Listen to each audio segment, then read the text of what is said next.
सवालात की तरफ आते हैं, शायद लाइन ड्रॉप हो गई है। एक ये किसी ने पूछा कि माँ बाप को गाली देना या मारना ये कुफ्र है या गुनाह कबीरा है। देखिए ये दोनों हो सकता है, क्योंकि अल्लाह तबारक व तआला ने इरशाद फरमाया फ़ला तक़ुल लहुमा उफ़, माँ बाप को उफ़ भी मत कहो। तो यहाँ उफ़ कहने से तलफ़्फ़ुज़ उफ़ मुराद नहीं है, बल्कि उलमा ने वाज़ेह तौर पर फरमाया कि यहाँ असल मुराद ये है, और उसकी तफ़सील है वो दलील पे मैं नहीं जाता हूँ, वो आपकी दिलचस्पी की नहीं है। लेकिन नतीजा ये है कि माँ बाप को किसी भी तरीक़े से अज़ियत ना दो। और जब अल्लाह तबारक व तआला किसी चीज़ से मना फरमाए और उसमें कोई ऐसा तिब्बी मशवरा वगैरह ना हो, उलमा देखते हैं कि जो हुक्म दिया है या किसी चीज़ से मना किया है उसमें कोई ऐसा उज़र है या कोई ऐसी उसमें दलील है जो उसे असल माना से हटा रहे हों। अगर नहीं तो फिर असल माना साबित होगा। और असल माना क्या है? जब अल्लाह ताला हुक्म दे तो किसी चीज़ का करना फ़र्ज़ होता है, जब अल्लाह ताला किसी चीज़ से रोके तो उससे रुक जाना फ़र्ज़ होता है, और तर्क फ़र्ज़ गुनाह कबीरा होता है।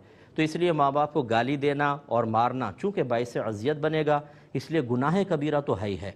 अच्छा, अब उलमा ने फरमाया कि जो बिल्कुल वाज़ेह तौर पर कुरान अज़ीम में चीज़ें मना कर दी गईं, अगर कोई उनको हलाल समझ कर ले, जैसे शराब को हराम किया गया, कोई कहे मैं शराब को माज़अल्लाह हलाल समझता हूँ, सूअर को हराम करार दिया गया नस्से क़तई से, और कोई कहता है मैं सूअर को हलाल समझता हूँ।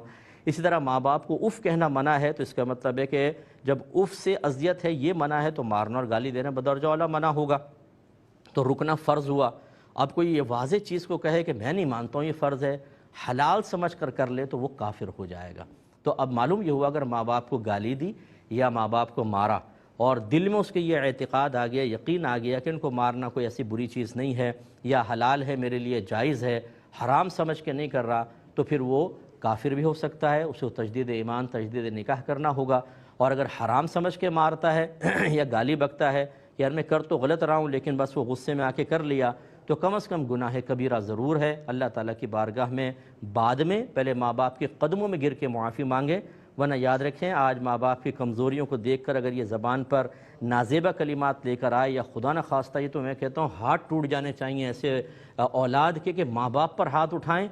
ये तो डूब मरना चाहिए इनको, अल्लाह ताला ईमान पर पहले मौत अता फरमा दे कि ये माँ बाप पे हाथ उठाएँ। इतना बड़ा गुनाह कबीरा, इतना बड़ा जुर्म, तो कदमों में गिर के मुआफ़ी मांग ले, वरना दुनिया भी तबाह होगी और दीन भी तबाह होगा। आखिरत में जो ज़िल्लत और रुसवाई ऐसे लोगों के लिए रखी हुई है उसका ये तसव्वुर भी नहीं कर सकते। अगर टाइम होता और मैं आपको अज़ाबात क़ब्र बयान करता जो लोगों पे मुनकशिफ हुए हैं माँ बाप की बदतमीज़ियों की बिना पर, तो ये कानों को हाथ लगाते मेरे ख़्याल में। तो जो जितने भी बच्चे हमें सुन रहे हैं, बच्चियाँ सुन रही हैं, ख़ास तौर पे लड़कियाँ भी माँ बाप से बड़ी बदतमीज़ियाँ करती हैं, बाद औक़ात सीने पर चढ़ चढ़ के गुफ्तगू करती हैं और ऐसे ताने देती हैं कि माँ बाप के दिल छलने हो जाते हैं। मैंने माँ बाप को अपने सामने रोते हुए देखा है, ऐसे बच्चों की शिकायतें करते हुए और उनकी फ़रियादें करते हुए। इनको शर्म आनी चाहिए। और एक याद रखें, ये हदीस में बिशारत है आपके लिए, ये मैं तंज़िया बिशारत कह रहा हूँ कि जो आप माँ बाप के साथ कर रहे हैं इससे बदतरीन सलूक आपकी औलाद आपके साथ करेगी, दुनिया भी जहन्नम बनेगी और आखिरत भी। अल्लाह ताला आपको हिदायत की तौफ़ीक़ अता फ़रमाए।